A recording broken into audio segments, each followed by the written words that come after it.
This is a content trigger warning. This episode contains discussions about domestic violence, abuse, and trauma bonding, which may be triggering to listeners with similar experiences. Please, please, please engage in self care if you choose to continue to listen.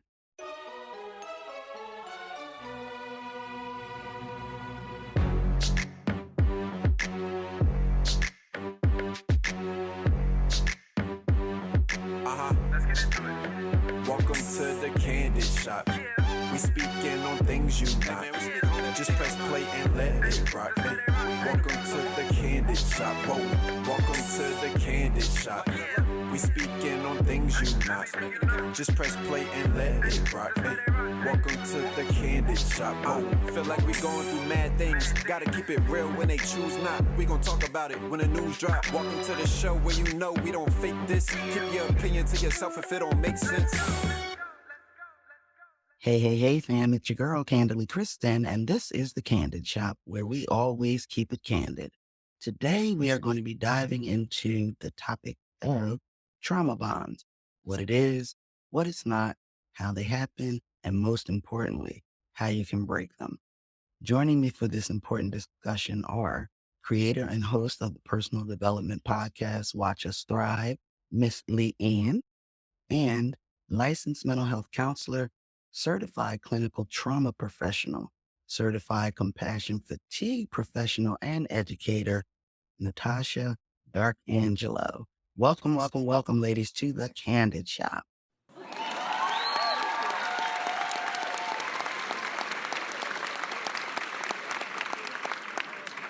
Thank you. Thank you so Thank much for having you. us. Ooh, Excited to Natasha, be here. that's a lot of stuff after your name, man. My goodness.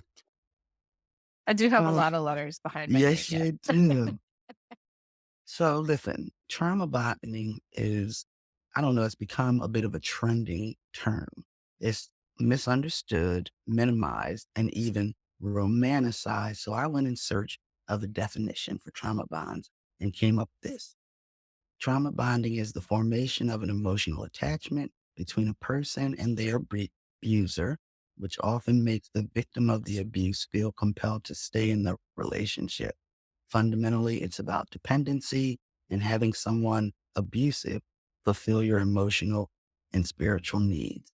So, would you ladies add anything to that definition, take anything away from it, expand on it in any way, or did that kind of nail it? For me personally, it's hit the nail on the head. And being a survivor of domestic violence, I never knew what bonding was until after I was out of the relationship. Mhm, And it makes so much sense. I was definitely so codependent in that relationship. That's mhm, something that I experienced in a lot of other relationships, but especially the last one, which was the most physically abusive. right. I felt like I wanted to save him. And I think that's something that a lot of people do in those types of relationships. Like, if I just loved him a little bit more, Mm, or if I did more things out of my comfort zone, to please him, then I could save the relationship. But I was losing myself in the process. Natasha? Yeah, I would say that that's like a really spot on definition. And it's whatever you do is never going to be enough, right? Mm-hmm, So, but people will spend years and years and years trying to bend themselves into pretzels and bend over backwards, and it's just never going to be enough. But it's never going to be enough, not because there's something inherently wrong with you, but right. because there's something inherently wrong with the relationship. It's just a toxic cycle. But it's Got really it. hard to see that when you're in it. So yeah, that would be my only thing to add, yeah. Okay. So, what I wanted to insert at this right here is that trauma bonds, I've been seeing stuff about trauma bonds that kind of talk about it as being people bonding over shared trauma or overcoming obstacles, hard moments together. And that's really what it is not that. Trauma bonding is a specific feature of abusive relationships, correct? Correct. Yeah, I think that's a big misunderstanding out there. Mhm, So, I would just caution people to when you're seeing things, especially like a lot of my clients will come to me with stuff that they saw on TikTok. mm, And so I just And don't get me wrong, like mental health TikTok has opened up some fantastic Yes. conversations with the Yes. clients that I work with. And I do believe that you can get really, I'm all about mental health access. Like the more that we're talking about mental health, yes. Yeah. And I want you to consider your source. So, Right. if somebody is holding themselves out as an expert on something, it's just, well, what makes you the expert on this thing? Hmm. And just kind of understand that while there is a lot of stuff out there and stuff is more accessible, you want to consider your source. So that's what I Yeah. would say about that. Okay. I'm glad that you bring that up because when I first heard about trauma bonding, that's what I thought it was. Like two people have this shared experience. But when I think about the relationship that I was in, our upbringings, our lives were totally different, totally opposite. But Mhm. again, I felt like because he came from such a hard life and was the complete opposite of what I experienced, I wanted to help him. I wanted to save him. I wanted to do all these things that was making me lose myself at the same time. Right. So let's talk about the different ways, because when people hear the term abusive relationship, they immediately go to physical abuse. So I just wanted to talk a little bit about the different ways a relationship can be abusive that not physical. And either one of you can go first. Yeah. Well, for me, like I said, I'm a survivor and I've gone through that lived experience. It didn't start off immediately as him putting his hands on me. At first, I thought it was like the best relationship of my life. He had this mask on and he pretended very well, which is something that I think happens a lot in these types of relationships. Hmm. There's a lot of lying, a lot of manipulation, a lot of cheating, a lot of emotional abuse. You know, gaslighting is another very trendy word nowadays, but Yeah. that's Yeah. something that is definitely happening in those types of relationships. So it was a lot of like mind games that was happening before slowly it started to get a little more intense until it got to the physical point. Got it. Yeah. Okay. And I will say for just about every single client that I work with, there isn't always physical abuse. And a lot of people, it's almost like they talk themselves out of it. Like they're like, well, but if they're not beating me, then it can't be an Right. abusive relationship. Right. But that's not true. And so one of the tools that I really like to use with folks, a really nice free resource, is the power and control wheel. And it's a free tool out there. It's through the National Domestic Violence Hotline website, and it's a really nice visual. And what it does is it breaks up different areas of power and control that can be in a relationship. And so I'll Okay. use that tool in a session with a client and we'll go through the different categories are using intimidation, using emotional abuse, Hmm. using isolation, minimizing, denying, and blaming, using children, Mm, using male privilege, using economic abuse, and using yes. coercion and threat. So if you take a look at that, again, it's called the power and control wheel. It's free. You Okay. can Google it and pull it up. And if you think that it might apply to your relationship, just pull it up and see what it has to say.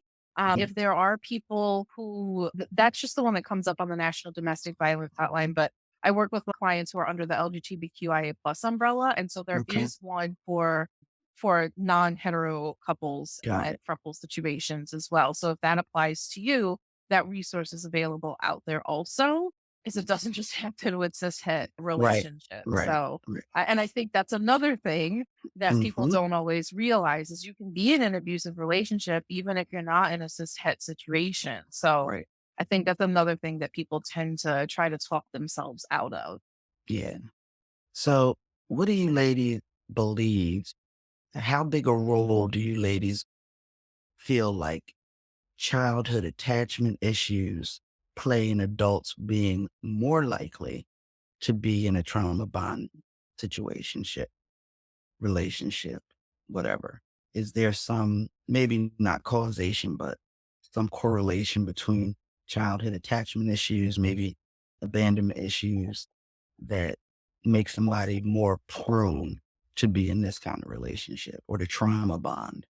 Natasha, if you want to go, if you want to share like the Okay. professional opinion, yes. Yeah. Sure. Yeah. So from a clinical standpoint, it's Hmm. 100%. I Okay. would say it's like almost, if not 100%, it's like 98, 99%. Okay. I specialize in working with folks with a background of trauma. And so when I do an intake, I always am looking at it through that lens. So one of the things that I'll always ask the client when I'm seeing them for the first time is tell me about growing up. Who Hmm. raised you? Where were you born and raised? What was your relation? What was the relationship like between your caregivers if you had more than one? Hmm. And so here's what happens when you grow up in a household with caregivers, that relationship ends up being what your idea of a relationship is. Hmm. And so a lot of people from the outside, I hear this all the time. They're like, "Oh, I don't understand. Why don't they just leave? They're staying there." But that it's not that simple. If you Right. grew up every day and you very frequently saw your caregiver being hurt or being emotionally abused, you think that's normal because you don't Yeah. know any other way of being. So Yeah. then when you get to the age where you start dating and you get into relationships, if your partner starts emotionally or physically abusing you, for you that's normal. You Right. don't know that that's not normal until you start talking to other people or have a conversation with a friend or somebody that's worried about you, right? So there's a Right. huge correlation between trauma that you experienced as a child and what your attachment style is, because that ends up becoming the blueprint for how you're going to function in your adult relationship. So there's a huge correlation there. Okay. I thought that there was, so I had to put that out there. Now let me ask you, Leanne, because you are a survivor of this domestic violence and trauma bonding. How did that, I don't know, best way to word it, how did that play out for you, like in real time in terms of your relationship? And when did you know that you were trauma bonding with this person? Truth be told, I didn't realize it until after I escaped. I Mm. physically escaped that relationship because it got to the point where he tried to end my life multiple times, actually a little over 2 years ago. So, the trauma bond, I just wanna say something that Natasha talked about. It's interesting how, like, a lot of it has to do with our childhood, Mhm. but for people who are in these types of relationships, it happens to so many people, and for me and my upbringing, I didn't grow up around those types of relationships. My parents, Right. they just celebrated their 41st wedding anniversary. Okay. They've been together. I never saw my dad put hands on my mom, never heard my mom call my dad out of his name. So I didn't grow up in that type of environment. But I know that for me, I definitely had an anxious attachment style. And I believe that's because of the past relationships that I've been in. Definitely have an abandonment wound that I know has probably stemmed from, my teenage life. Right. But, it's just super interesting that so many different people can find themselves in these types of relationship despite what their upbringing looked like. So, yeah. Now let me ask you a question, Natasha. Mhm. Do trauma bonds always form, or is that's a particular piece of the whole domestic violence big picture? Like, are there I some would people that get out and are not trauma bonded? Oh, that's a good question. I would say it's a piece. I mean, everybody's situation is so different, right? Mhm. And, like Leanne was saying, I think this kind of goes back to like, think about the relationship with her parents, right? You said they've Mhm. been together for 40 plus years. Right. And so she didn't grow up witnessing this trauma. So here's what I want you to think about. That doesn't mean that there hasn't been trauma. Trauma, right. That doesn't mean that you didn't live through trauma. So there's Mhm. this another free resource if folks aren't familiar with it. It's called the ACEs, which is the Adverse Childhood Experiences. Mhm. Again, another free tool. I encourage people to Google it. It'll come up real quick. It's 10 questions and it's 10 different areas of potential abuse, trauma, or neglect that you might Mm. have experienced before the age of 18. Okay. What the field of trauma research has told us is the higher your ACEs score is, so the closer you are to 10, the Mhm. likelier it is that you're going to have negative impacts later on down in life, including folks with higher ACEs scores tend to suffer more from depression. They tend to suffer more from anxiety. So even if you, like Leanne did, she grew up in a household where her caregivers were stable and they exhibited loving relationships towards each other. And that doesn't mean, and I don't want to call you out on anything, Leanne, Right. but that doesn't mean that there wasn't other trauma. That doesn't mean Right. other things didn't happen. Right. And the other thing that I think folks don't tend to realize is I have so many clients that come to me and they say, but my parents fed me and my Right. parents kept a roof over my head. And, Right. I had the books that I needed for school. And I'm like, that's fantastic. And I'm not Right. saying your parents are bad people, but that doesn't mean that they met your emotional needs, Right. right? So there's a difference between meeting a child's physical needs and meeting a child's emotional needs. Absolutely. And if you have a caregiver or both of your caregivers who are not capable or unwilling to meet your emotional needs, that is a trauma. Okay. And I don't think that that's something that we think about or talk about as a society.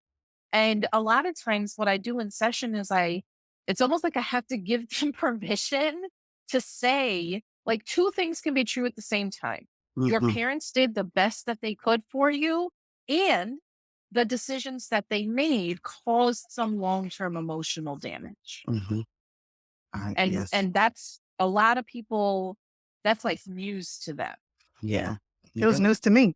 Yep. Yeah. And then Yeah. people are always reluctant to, these are your parents. You don't want to like Correct. really look really deep and say, you know what? They didn't meet my emotional needs. I was fed, I was housed, you know, I had all the things, but I didn't have the thing that I needed. And Correct. that and that's not, I don't think that's because parents don't want to give it. Sometimes they just don't know how to give it They don't. or don't have Right. it to give. So They only knew what they knew. right. Right. Exactly. Yeah, When you know better, you do better, right? exactly. Absolutely. Yeah. Yep. And so a lot of time, and then you think too, so I'm first generation American, right? Like my Okay. parents are from Guyana. So I was born in New York. And in Guyana, the way that you raise your children is very Very. different than how most Americans raise their Right. children, right? Right. Like I remember growing up and my mom was like, "Oh, wait until your dad gets home with the belt," right? And so it Same. was very, yeah. Hmm.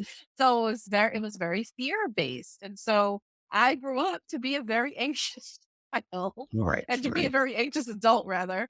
And, Yeah. my to this day, and again, love my parents. My parents are fantastic people, would not trade them for the world. Right. And Absolutely. the decisions that they made have led to me having anxiety. Like that's something that I struggle with every day. Right.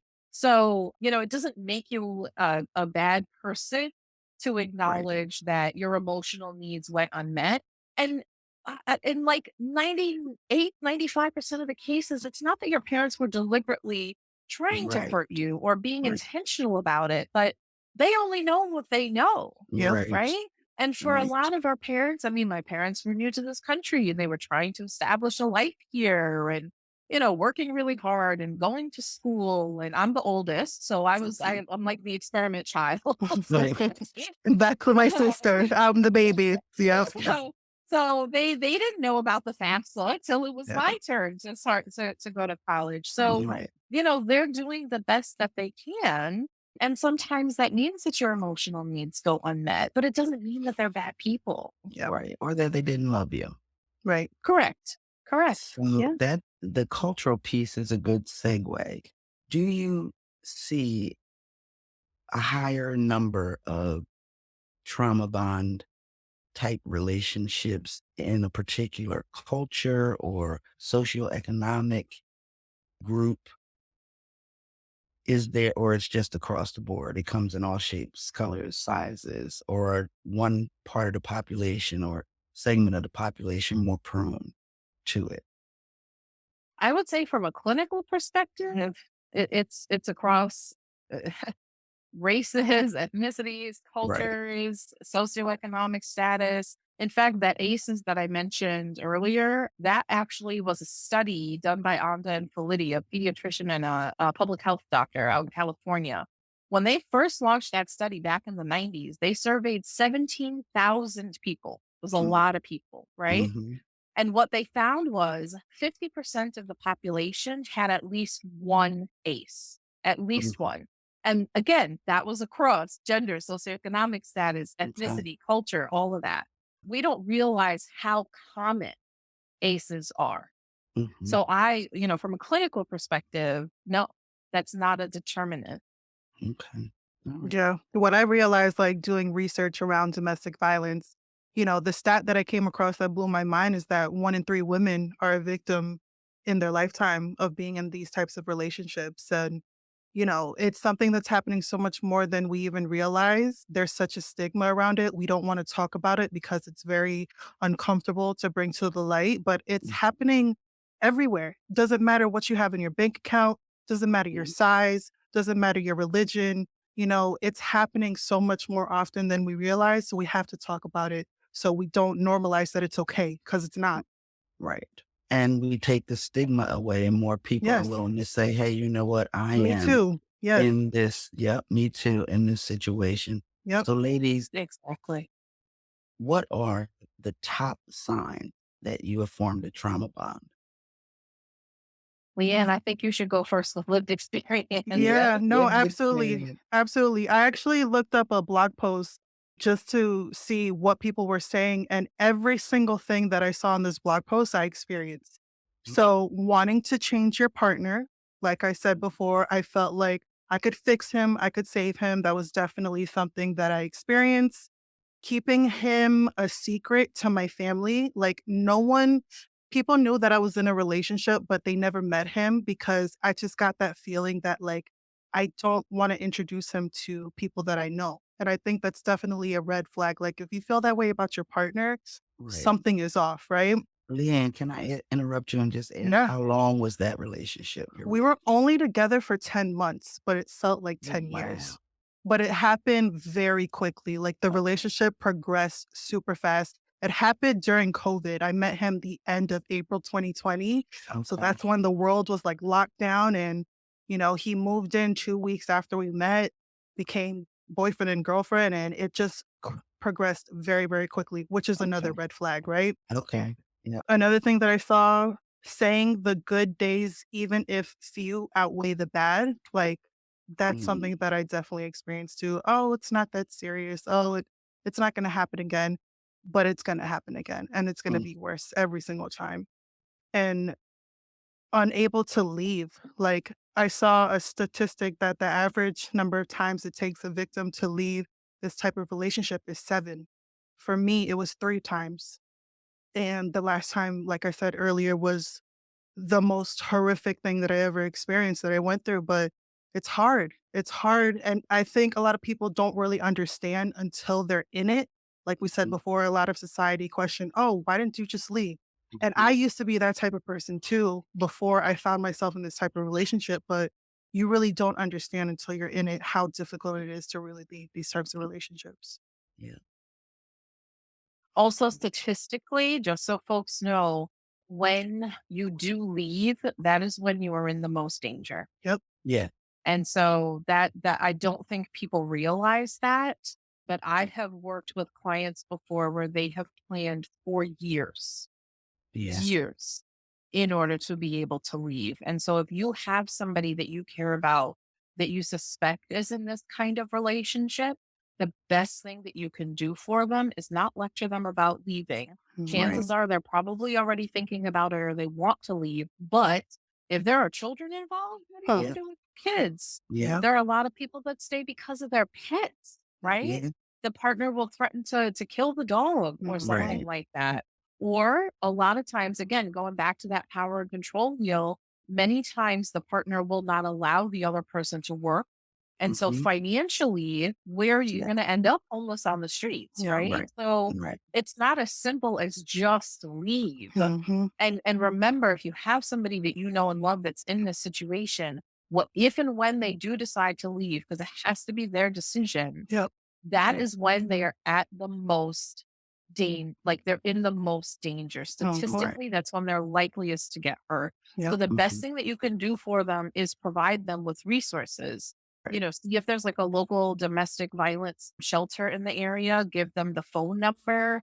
There's here in Orlando, there's two domestic violence shelters, and I know one of them has a 24/7 hotline. And one of the services that that hotline provides is even if the person is not ready now to leave, they'll help you start putting together a plan. The They'll plan. help you Yes. figure out the things that you need to put in place in order to be able to leave as safely as you possibly Yes. so, sorry, I think I got away from the original No, question, but no, no.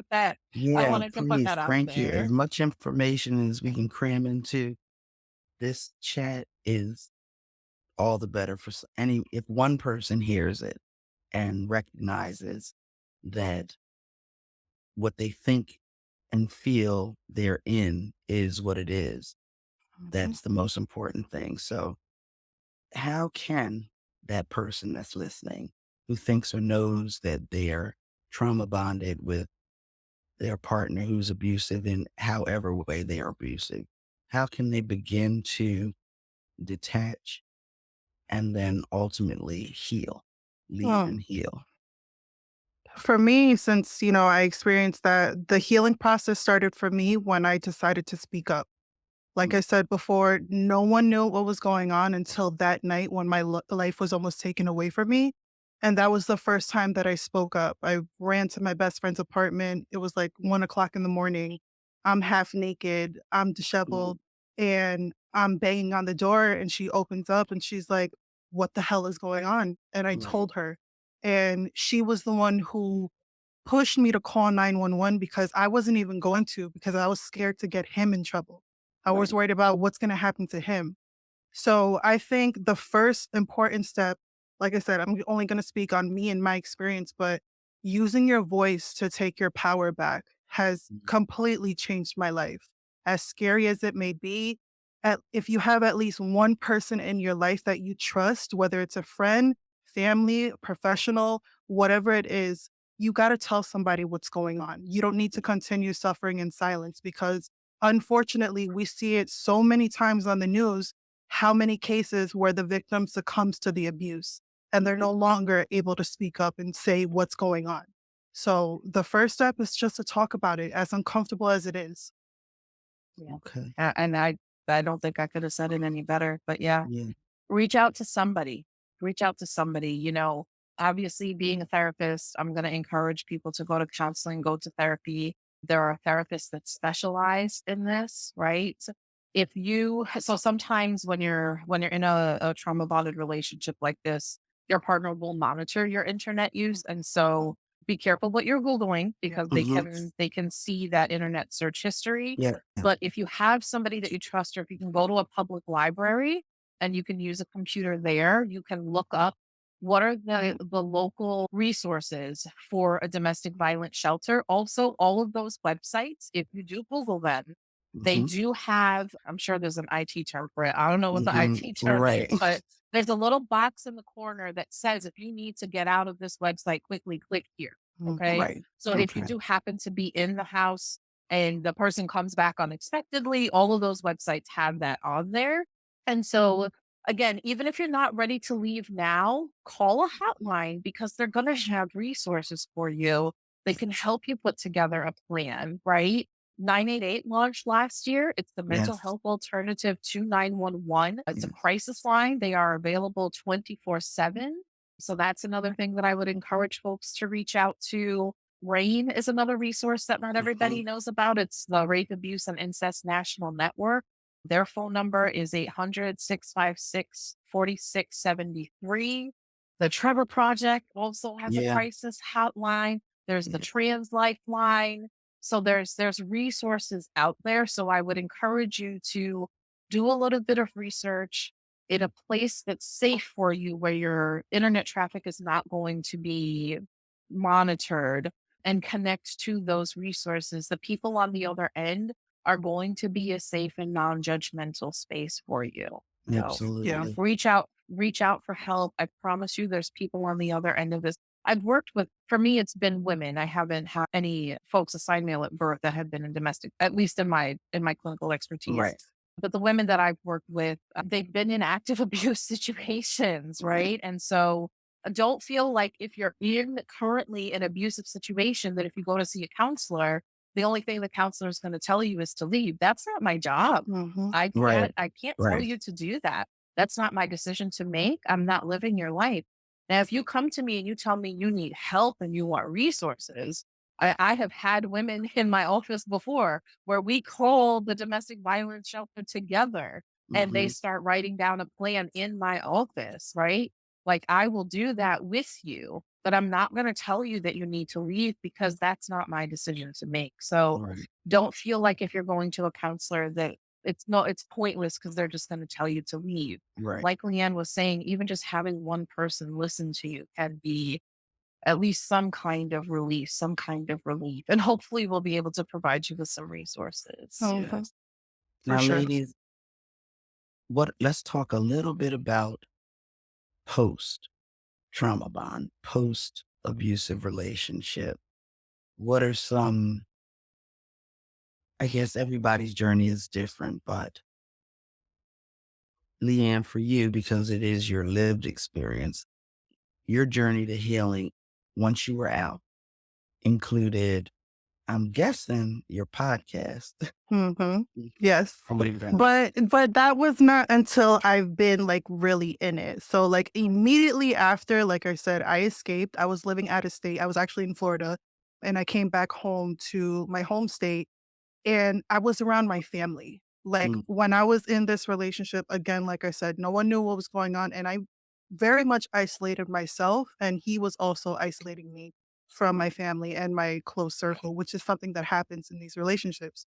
So to be around people who I knew loved me and protected mhm, me and cared about me, that was really, really helpful. And I'm blessed. I don't want to, take that for granted because I know a lot of people don't have the support that I'm mhm, grateful to have had. And then, like I said, speaking up and asking for help and working with professionals. I started going to therapy. At first, I did group therapy, which was a little bit triggering for me because I was still very fresh and this was something that I never experienced before in my life. And like I said, growing up, I didn't see that. I know no one who experienced that too. But once I started going to solo therapy and I found a therapist who just made me feel safe and I was able to express myself in a way that I wasn't being judged and I didn't feel that shame that came mhm, from being in that relationship. That mhm. really helped too. And then also worked with a life coach. So I Okay. think just like asking for help. It's so uncomfortable, right? It's so uncomfortable for us to be vulnerable, to talk about the ugly things that we've Yeah. gone through. But for me and my lived experience, when I started asking for help, when I started working with professionals, and then when I started talking about it and I started my podcast, and all of that has been so healing for me. But it's been a very up and down journey. I don't want to Right. make it seem like it's Yeah. rainbows and butterflies because it's Right. not. But, taking my power back with my voice has changed my life. Okay. That's so poetic. Thank Yeah. you. Very nice. Thank you, ladies, so much. So I'd like each of you to just briefly give last thoughts and best advice for anyone that hears this that's in a toxic relationship, domestic violence situation, and is trauma bonded with their partner. And either you can go first. Natasha, I'll let you go since I just spoke. Okay. The first thing that came to my mind is you're worthy. Yeah. You're worthy.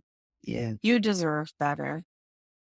And I promise you that if you're thinking about getting out and you're thinking that this is not the place that you want to be, as hard as it is, there are people waiting, ready, standing by that are here to support you and care about you and get you through this.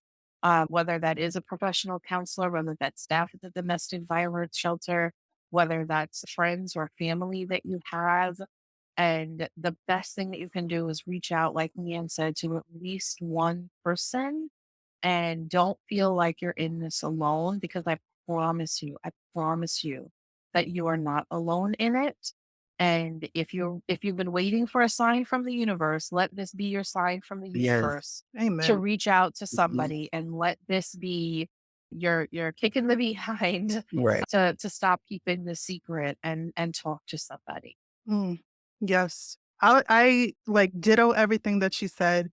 Only thing that I want to add on is that don't think that it's not going to happen again, because these type of people like to manipulate you and they say, "I'm sorry, I love you." They love bomb you, Mm, "Please forgive me. I'm not going to do it again." It's going to happen again and it's going to get worse. Period, point blank. So I really want you guys to hold on to that. Don't think that whatever it is that you need to do to fix them, you can't. The only person who can change themselves is them. And it's not right. your responsibility to try and fix someone who's broken, who needs professional help and healing. That's not your responsibility. What Right. you need to take care of is you. And like Natasha said, you are worthy. You deserve healthy love. You deserve healing. You deserve all good things. You don't need to stay in these types of relationships. You don't need to continue losing yourself in this process. You're worth so much more than that. So start loving on you.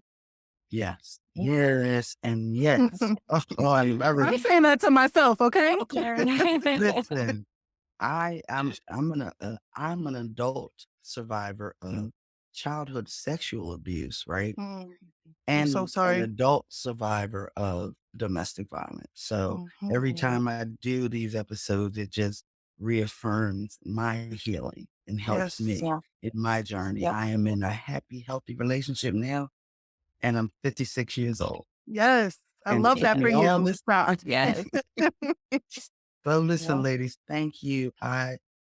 It took us a long time to get here, but I am We so made it glad happen. we That's made it okay. happen. Thank Yes. That's you for okay. your time, your observation, your authenticity, your honesty, and all the information that you put out there. I can't thank you enough for this. Thank you so much. Thank you. Thank Thank you for you the for the opportunity. platform. Thank And you. thanks to So, everybody for listening too. Yes. yes. And everybody that's listening, please remember every single person walking the planet deserves a healthy relationship. So, if you're listening to this show and you need help or resources to leave an abusive relationship, please, please, please reach out to 1-800-799-7233 or text START to 88788. Somebody is on the other end to help you. Yes. Amen. So last thing I need to do is I need each of you to share with my listeners how they can connect with you. And Leanne, you can go first. Sure. Thank you again so much for having me. I have my podcast. It's called Watch Us Thrive. New episodes drop every Tuesday on your favorite streaming platform at 5 a.m. Eastern Standard Time. You can also watch my video episodes on my YouTube channel under the same handle, Watch Us Thrive Podcast. I'm super, super active on Instagram. So if you want to slide in my DMs, I'm very responsive. Watch Us Thrive Podcast and visit my website where you can stay up to date with my episodes, blog posts, wutpodcast.com. Perfect. And Natasha. So my website, I'm currently shopping around to have somebody build it for me. So I can't provide that yet. But in the meantime, easiest way to find me is going to be on LinkedIn. Okay. And you can just search by my name, Natasha D'Arcangelo, which is also how you can get in touch with me by email. So if you have any questions about any resources that I provided, I'm happy to provide them to you. It's Natasha, Natasha, D'Arcangelo. It's a bit of a doozy. So that's DARCANGELO, Natasha D'Arcangelo at gmail.com. Please do keep in mind if you choose to email me, that is not a HIPAA compliant email. So just don't put a lot of personal information in it. You can just say, like, I'm looking for some resources, but to respect your privacy, don't give me all of the details of All that. the D's. Got it. Yeah. Not on Thank you. Thank you. Thank not you. on Gmail. Yeah. Not on Gmail ever. So both of your contact info, Leanne, your podcast info, Natasha, your LinkedIn and your email will be in the show notes. So they'll be forever embedded in this episode. And I'm going to give them clickable links that they can click and go to where they need to go to reach you, either one of you, if they just need, a little help getting started with their plan to leave. So, Yes. If you need someone to talk to, hit us up. We got you. yes. Yeah. Yep. Yep. Exactly. This has been amazing. Thank you, ladies. Now, listen, Thank y'all, you. don't forget to visit my website, okay? Okay. www.thecandidshop.com, Candid with a K, and listen to an episode, drop me a review, share the show with your friends, please. The more people that listen, the more I grow the show and the more impact I can have and bring you more great content. So, Lianne, Natasha, thank you again for sharing this little bit of time with me on this really, really, really important episode. Thank you so very much. Absolutely. Thank you. It's my pleasure. All Thank right. you. You're welcome. And as always, guys, I want everyone listening to keep it safe, keep it healthy, and keep it candid.